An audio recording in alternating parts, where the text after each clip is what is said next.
ధాన్యం కొనుగోళ్లలో రాష్ట్ర ప్రభుత్వం విఫలమైందని బీజేపీ నేతలు ఆరోపించారు. నిర్మల్ జిల్లాలో పర్యటించారు. పెద్దూర్ తండా వద్ద ఏర్పాటు చేసిన కొనుగోలు కేంద్రాన్ని సందర్శించారు. 80% ధాన్యం కొనుగోలు చేశామని చెప్పుకునే కాంగ్రెస్ ప్రభుత్వానికి కొనుగోలు కేంద్రాల వద్ద ధాన్యం కుప్పలు కనపడటం లేదా అని ప్రశ్నించారు. ఇప్పటికైనా ధాన్యం తరలింపు వేగవంతం చేయాలని డిమాండ్ చేశారు. అదేదో మినిస్టర్లు పడే మాటలు వీళ్ళు అంటారు కానీ ఆ మినిస్టర్లు కూడా వస్తలేరు. ఈ ఇన్ఛార్జ్ మినిస్టర్ కూడా జీవన కృష్ణారావు కూడా ఇక్కడ రాలేదు. ఇప్పుడు మంత్రులు తుమ్మల నాగేశ్వరరావు గారు గాని ఉత్తమ్ కుమార్ రెడ్డి గారు గాని ముఖ్యమంత్రి గాని అంటున్న మాట ఏంటంటే ఈ బీజేపీలు డ్రామా చేస్తున్నారు.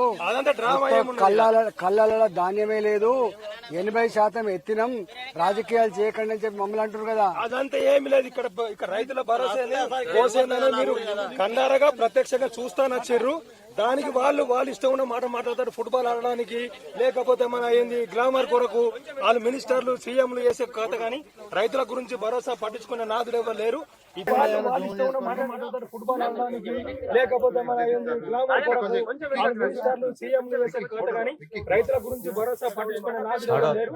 ఈ బీజేపీ నాయకులకు తక్షణం మీరు అందరూ చర్య తీసుకోండి. నరేంద్ర మోడీ